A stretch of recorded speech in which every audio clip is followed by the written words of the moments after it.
Are you selling a refrigerated, frozen, or beverage product online? If so, you know firsthand how incredibly expensive and challenging it can be. Most consumers want to purchase these products in store anyway, but then how do you actually leverage digital tools to help drive customer sales at your retailers? Let's break down the problems with marketing these products online and also how to build a more effective marketing channel. So, joining me for this conversation is Louis Condon with Pair Commerce. Louis, welcome. Thank you. Thank you, Jordan. I appreciate you having me on again. So, let's start off with the obvious problem. Shipping refrigerated and frozen products direct to consumers requires a lot of packaging. It's incredibly expensive, and you still end up with lots of customer experiences like having warm product arrive. Similarly, beverages are heavy to ship and also have a high incidence of damage. So, this really makes the typical D2C playbook really challenging. And so, most of these products will get sold in retail, but then how do you leverage digital marketing? Like, is that still an option for brands? And what should they be thinking about it from a digital marketing strategy perspective? Yeah, totally. Great question. And the prelude there reminded me of a line that someone said early on that when I was first entering kind of the industry was fulfillment's a pain in the ass. And like that one has never gotten away from me. And it makes sense. I think that's especially true for frozen beverage and refrigerated brands because of everything you talked about. It's expensive. You have to have like high minimum order values that you have to ship differently in summer and winter, depending on geos. Like fulfillment is a pain in the ass. And so a lot of what makes sense for these brands is investing in retail. It's like the channel that makes the most sense. But when you do that, like you lose inventory data. They're not telling you where you're available in stock at any given time. You lose performance data. Like if you don't know if someone is making a purchase, you don't know what they're doing when they get over there. You lose PII, so you don't know repeat purchases or anything like that. You lose kind of the core elements or essence of this D2C growth playbook, which drives so much activity for brands. And so this is what we've been thinking about for the last 4 years of like, how do you merge those two? Because it should make sense, right? There should be ways that you can invest in the retail channel from a digital marketing perspective. And so ultimately what we think is it all starts from like building the path to purchase is like and this I think is the core premise that when we talk to brands it's almost the first hurdle that they got to get over is kind of the realization recognition that it makes sense to invest in sending shoppers to retail.com, like retailer websites, walmart.com, Instacart, target.com. Retail is the channel that is most impactful for these brands. It's where people want to buy these brands. It's where they already buy most of their groceries. And so if you can extend that existing shopper behavior, bring in some of those D2C tactics, the e-commerce tactics, like that can be a real recipe for success for these brands. And I Um, think this is what throws off a lot of founders. I mean, let's even break down the retail side. I used to think that selling my products in retail, it was my job to create the product, make the brand, and then give it to like sell it to the retailer. Then the retailer owned it, and it was their responsibility to drive customers into the store to then buy the product. This is wrong, as unfair as it is. As the brand owner, you were responsible for your product sales all the way until the customer consumes your product, right? And may or may, hopefully doesn't get sick or like you are the one responsible. And so, yes, it feels unfair if you are like spending money on advertisements and demos and saying like all these other things just to send the customer to a retailer instead of your own D2C site where you make more margin, but that product's not going to sell well unless you do it. And I think that's just like the mental hurdle that founders need to get over in terms of like, yes, it sucks. Yes, I still need to do it. Yeah, I think that's it. Like, yes, it sucks. It does. But it's exactly what you have to do because what you get from retailers is not the sell through. You get the trust, right? When I go to my local co-op, I'm trusting everything that's on the shelf. But that's still not the sale, right? That's like influencing the sale. It's part of the influence. And so, as you said, like there's a lot of things that you're going to do to influence that sale once they get in there and they see it on the shelf. But demos, I think is like the perfect example, right? Like stand right next to that and start selling it. And then, but how do you do that at scale? And then that's when we start getting into digital marketing strategies above and beyond that. So you're totally right. There has to be this like surrounding investment. And I think the best, most scalable place to do that is going to be digital marketing. So let's talk about then how that breaks down, right? Because there's that disconnect, as we already talked about, between, let's say, running an ad or like having digital marketing and knowing if it's effective or not if someone purchasing it. And is that possible these days, or is that just do we need a change in mindset to say we can't get exact point of purchase data, but let's look at overall movement over, 2 months or 3 months to really understand impact? Yeah, and this is where, it depends. I know that's a terrible answer, but I can give more context. It depends on where you're at as a brand, right? Like General Mills, Monster Energy, Molson Coors, they've got millions of dollars of budgets and they can start investing in retail media networks. And when you start investing in RMNs, you can get a sense of, purchase and PII and, repeat purchase and tap into loyalty programs and all of those things. But for emerging brands trying to find their footing, trying to expand, footprint, shelf space, store count, all of those things. It's just not feasible. And so I think there needs to be this mindset shift a little bit of like, what are the proxies that we can do? How can we get close to that while still bringing in some of these e-commerce tactics? And it is possible. It's definitely possible. We'll talk about some of the specific details of how to do that today. But it is this idea of like, we're not going to understand full attribution from our digital marketing. So how can we get close to that? And I think taking a broad perspective helps in terms of like, what are all the touch points? What makes sense? And so when we talk about all of these things, it's not just ads. It's not just paid ads on social or display. It's free posts. It's organic. It's LinkedIn bio. It's email channel. It's your website real estate and like building paths to purchase from your product PDPs, from recipe pages, from content marketing. Like if it's this core premise that it makes sense to invest in sending your shopper from your brand to a third party, which like I get can be a hurdle. But when you get over that hurdle and you understand, okay, like how do we piece together this picture? There's a lot you can do. Yeah, let's break down some of those because it's as simple as like, hey, we just need to like run ads about our product on Meta Facebook and like hope people go into retail, or there's some things that we can do to help get them closer to making that purchase. I know one thing that you love to talk about, which is great, is like how do you make your digital marketing shoppable so that founders can get closer to actually making that purchase. Yeah, totally. I think that's the most important thing. If you're focused on retail and you want to run a full funnel digital marketing strategy, it all comes down to what we call shoppability, which is like building that digital path for shoppers to find and or buy your products at retail online. And it starts because, the analogy I like to use is like, we have Pair, we've got tools to like do this and automate it. We're not going to get into that, but like it's what we say is like we help build that path. And when you build that path, then you can start understanding the routes people are taking along that path, right? If there's a gate, do they go through? How many go through? Who goes back? And then what gets us even more excited is when you understand that path and you understand that shopper behavior, you could start telling ad platforms. You can tell Meta, oh, these people turned around and these people kept going forward. And now we can tailor different messages specific for those groups of behavior. The people that turned around, like, hey, wait, let us give you a coupon, and that can be the key to go through that gate. And the people who already do that, well, let us run more awareness campaigns. Let us help, fill the meaning of our brand with things that matter to you, with a back to schools campaign, with a sweepstakes for local farmers, or with supporting an influencer that really is meaningful to the group of people, like all of those things, so that you can start, getting them to associate your brand with the things that you want, because that's what's going to influence purchase a lot. And so like understanding where they're at, what their intent is, can help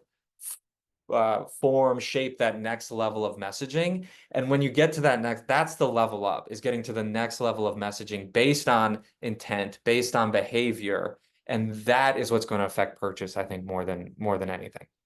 Yeah, I think that makes it easier for a brand to wrap their head around the specific kind of tactics they get into, right? It's like, what's the customer journey? Where are they at? And I know this is always hard, right? Because if you're thinking about broadly, most people in the country like don't know about, your product, won't know about your product or your brand. So then who are those groups that are likely to be customers? How do you reach them? Are they aware of and like already shopping in the category and you're a better product than what they're already buying? Do you need to educate them on the problem that they're having and how your product solves it because they're currently not buying anything in the category? Right? Like the messaging communication around all that needs to be a lot different. Or like, are they your current customers who have likely bought from you before and you need to encourage that repeat purchase? Because the messaging, where you reach them, how you're targeting, and the data that you can kind of build around that, all layers on top of each other and will be different to determine like what metrics then and what tactics you're going to be more interesting. Absolutely. I'm so sympathetic for brands because it's tough because like we talked about at the beginning that like a lot of this isn't available. And so you're piecing together data sources, from here and here and here, and everyone's talking about inventory and everyone's talking about sales, but they all mean it slightly differently. And they're like, good luck piecing all of that together in a way that you can tell that story. And so why we're so excited about shoppability or why we're so invested in it is because that's a channel that you own. Like you get to build that path to purchase. It's on your website, it's in your blog, it's in your emails, it's in your social media. You get to track it in the way that makes sense with your workflows and your, down to your UTM architecture. You get to build the audiences that you own on every ad platform that's meaningful to you. And it just gives you that power to be able to like understand that, I think, in a more meaningful way, rather than trying to like get all these pieces from third parties, send to a third party retailer, and then try to make like a reasonable strategy out of it. It just seems daunting to me. And so like building that path to purchase is, I think, the most important first step in all of this. So let's talk about it from two directions because I think it's helpful that way. I think at the top of the funnel, there's awareness. And then on the other side, it's people who have maybe purchased your product or tried it. And all of this is about collecting as much first party data as possible so that you can use these tools to reach your customers and have an idea of where they're at in the journey. So maybe let's talk about the awareness side of things first and audience building. Yeah, totally. This is I'm glad you said this because this is kind of reflective of our latest thinking. When we're talking with brands, most of them have developed what we call the barbell strategy, which like they've it's a marketing funnel is typically awareness, consideration, purchase. That's like most typical, marketing 101. But this consideration really hasn't existed prior because of the reason like retailers aren't sharing that data back. And so it's this barbell strategy of like all awareness, nothing in the middle, and then all purchase when they can afford it. And like purchase is, retail media networks, which is like prohibitively expensive for most folks. You can get into coupons or like even like demos or non-digital tactics, but like that's where all of the investment is. And so awareness, I think that's you have to do awareness, but really that's like a media efficiency game, right? Like per dollar, does Meta or TikTok or Snap or Yahoo get me the most eyeballs and reach, and like what is that for? And so I think it's important. You have to do it, but it's not enough, right? That's not going to drive a sale, is just getting folks to know about you. Taking awareness one step further, we're seeing brands start to redefine that a little bit in terms of it's not does the product exist? It can be where does the product exist for purchase or ideally for purchase today, like or with as much accuracy as possible, because now that's a little bit closer to an actual purchase. But you mentioned it. Audiences, I think, is absolutely core to this. Of you want to capture as many people that are engaging with your brand's media as possible. Media in the broadest sense, like influencers, email, social, paid, website, own properties, like really any digital touch point. And so building those audiences of people that are aware or building awareness, I think is very important because then you can start retargeting them. Or retargeting, I think, is like a core element of these audiences to get them to that next step, to start building out that consideration stage. And so when you have that, when you have people who are like opting in for awareness and you're building an audience of that, now you have a limited product release, or you have your back to school campaign, or I think I mentioned it before, you have a sweepstakes for like local farmers, right? Something that you want to fill your brand with. Well, now we have a group of people that have raised their hand and said, like, I want to hear about this. Like, I've clicked your button. Retail's important to you. Retail's important to me. I like your brand. I like this. I want to go to this product. I came from this. Like, you get to start building that audience set that can be used to your point earlier of identifying the different messages and tactics for where they're at. And I think that the best brands curate the experience based on what audience they want to get out of it, based on what intent they want out of it. And so like sometimes brands we see that they will purposely add friction in the process, right? Rather than just having a single click over to a Walmart page, they actually send them to a landing page with a Walmart button on it or an Instacart button. And then whoever clicks that, well, now we have 2 clicks and now they're much higher intent. And so you can start building these different pockets of shoppers based on their intent. And without the investment in retail media, that's going to be the group that is going to be like most influenceable, as I don't know if that's a word, most like the highest ability to influence them to drive a purchase. And like that's the group that goes from an awareness ad to a landing page, still clicks on a retailer or a store locator and clicks on a retailer. That's who I want to retarget with my coupon, right? Because I know that they're engaged. I know that they're somewhat interested. They might not all redeem it, but they're going to be the people that are going to try it. And retail, I think we've talked about this several times. Like retail is the place for trial, right? People don't want to buy a 12 pack of your new, soda or better for you soda because I don't know if I'm going to like it. I want to go buy a can, even if it's more expensive. And then if D2C is important for you, like now you can retarget that group with an ad or an offer to become a D2C subscriber.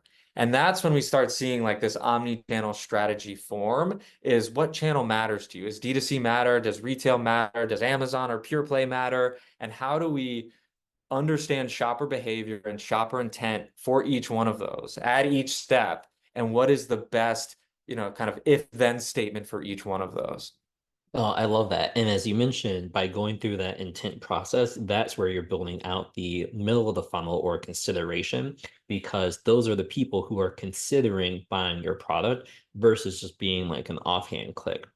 And I think what's important too is there's probably at least two levels within there, right? There's the double intent, which I love that you mentioned, and then there's also ways potentially of getting an email sign up along that process if you're delivering value for the email, right? Like people aren't just going to sign up for hey, here's welcome to our landing page, here's our email, but is there something around the problem that showcases your expertise that can pique their interest and curiosity to get them to give you your email address? Because then all these ad platforms, right, and really gets down to is finding out the best return on investment for your ad spend. And if you're only spending ads and measuring against purchases, you're going to have a very high cost per purchase or cost per action because right, like it's really hard for someone to learn about you and then make a purchase the first time.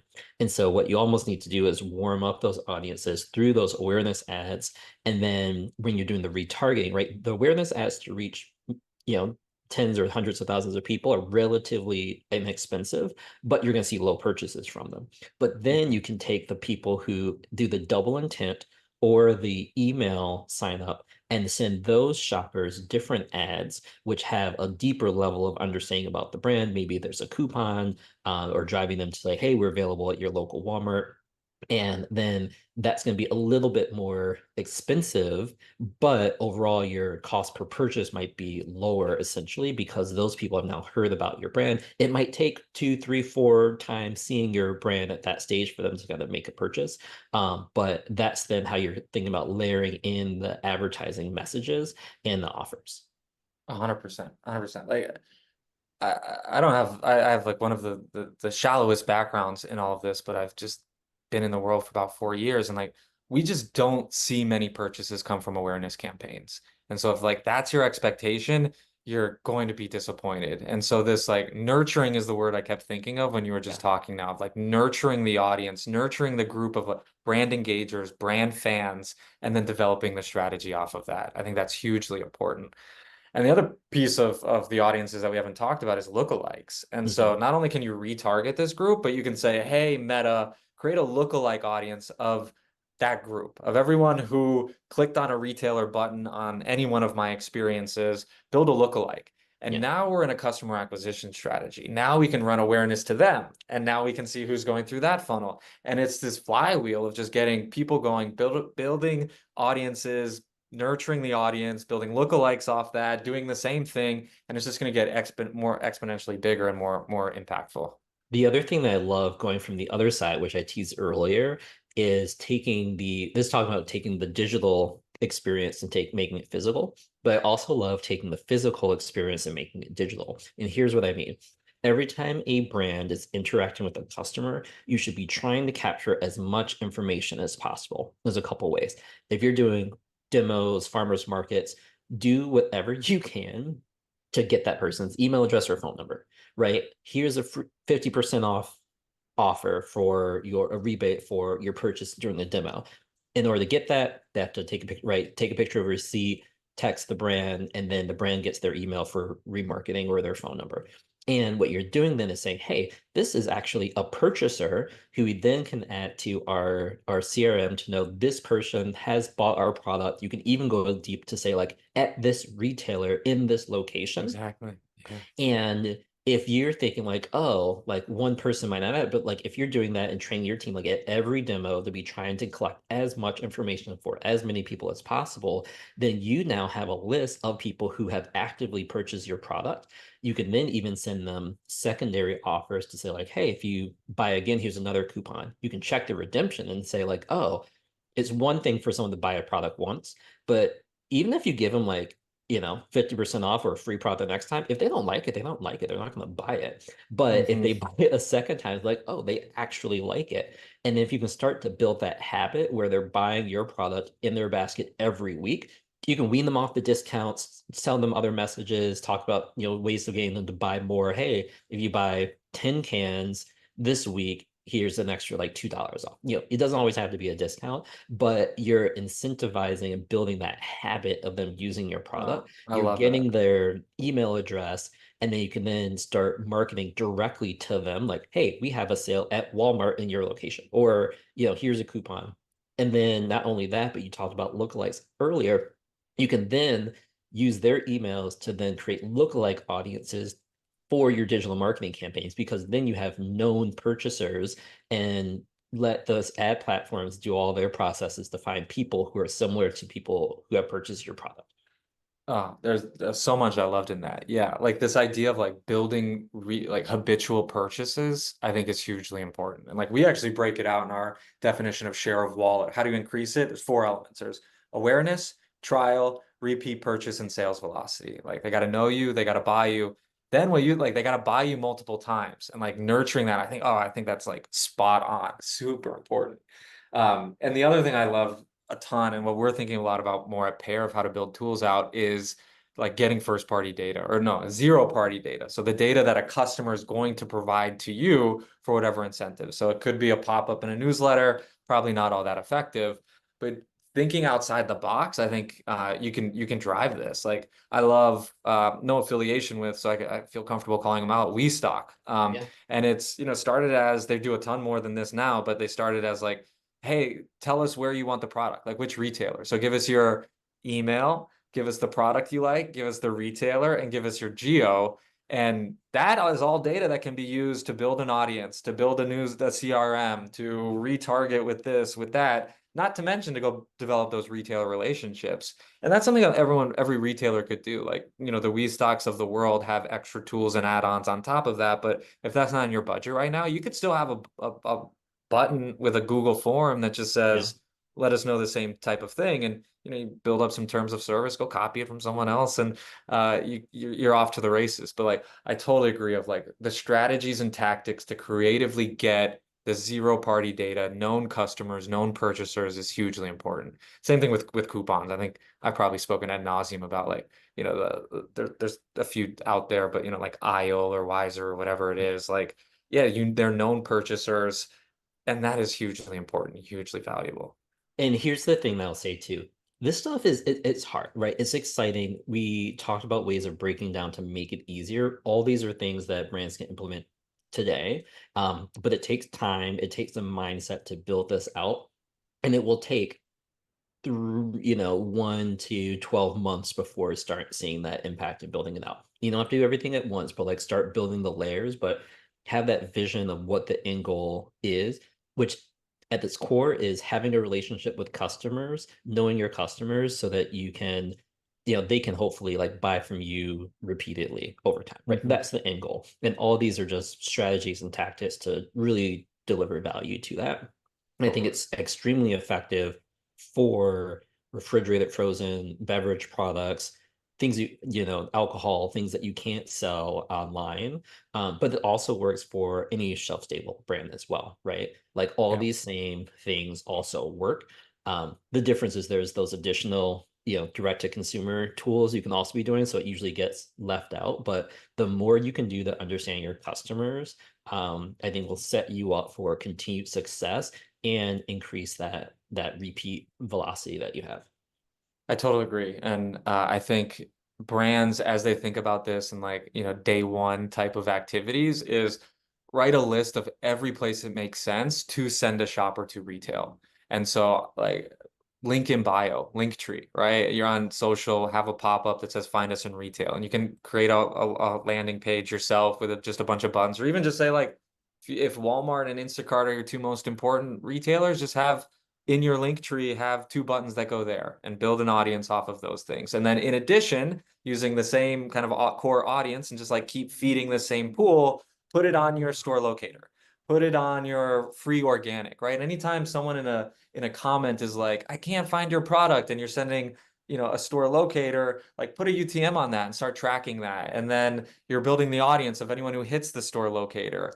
Or gosh, what else? Like email, Chomps, I think does an amazing job. I'm on their newsletter, and they're every 2 weeks they're sending, we're at Aldi, we're at Costco, we're here, we're here. And then, the more sophisticated you get, you can say, like, now we know you're an Aldi shopper, so we're only going to send you Aldi. Or now we know you prefer Costco. So like you can get more tailored based on their activity, but it starts as a free email, just Yeah. building the path to purchase, like recipe pages, right? It makes sense to buy, I want to buy a recipe, ice cream and Oreos. Like, I'm not gonna go buy, 6 pints of ice cream. Okay, bad example. I'm not gonna buy six Yeah. pints of ice cream or whatever it is, which is like the minimum order to ship to me. I want one. And so retail is the place I'm gonna do that. So let's build a couple buttons to go send it over there and start building that path to purchase and put it everywhere. Because then you're gonna start, that's how you're gonna start, that's how you go from 0 to 1 faster, where it can be 3 months instead of 9 months, because it's a traffic play. You want as much traffic going through the pipes as possible. So build as many of these touch points as it makes sense. Well, yeah, I love that. And then even that just made me think of if you are right an ice cream brand refrigerator, like maybe there are some same day delivery options for your customers. So they see a recipe, they're like, oh, this is really great. Maybe Whole Foods or Target does have same day available for that product and can send it over to you. And so I think that's where it gets like really exciting to say, like, hey, you actually can have better than e-commerce shipping because it can get to your customer the same day, right? Like imagine then if you know that you're in Target, they have same day shipping for your products, and you can then advertise, hey, same day shipping. Right. How Yeah. much of a differentiator is that, or like next day shipping when it's coming from a Target or so? And they're like, oh, I guess it is through Target, but that's fine. Like, I shop at Target, like I'll get that. And then people will have a much higher likelihood of buying it versus having to like remember to add it to their shopping list and maybe buy it on their next trip, which could be, 7 days away. Totally. Yeah, we talk about that a lot, of like the omni-channel shopper. I think we wrote a blog of like phygital, Yeah. like this digital physical blend, and people are in store looking at online reviews, and people are, at home doing buy online, pick up in store. And so like building the path to purchase, making it an option is always going to be the best bet. I love this. Oh my gosh, Louis, there's so many things that we like keep discovering, we keep talking about. But I think for brands listening in today, right, start at those first couple areas of your business. Think about how can you collect, as you said, like the zero party data so that you can build relationships with your customers, narrow down to people, educate them, and then drive to ultimately purchase. And then what I like to do, the marketing funnel I love is one that doesn't end in the decision, but then the repeat purchase and advocacy. And so you're filling in as many people who love your brand as possible and like really focusing on them because that's where you're going to see the success of your brand over time. If you do that, you Absolutely. can successfully have digital marketing for any type of product, but especially refrigerated, frozen, and beverage. Totally. Oh, I love it. We could go Louis, on and thanks on, for I'm being on sure. today. I love this conversation and more to come. So for everyone listening who made it to the end as well, I'll also drop in some show notes on where you can learn more about tools for doing it yourself or working with a company like Pair Commerce to be able to enable this for your brand. But all things that you should be investing in now because that investment is going to continue to exponentially grow.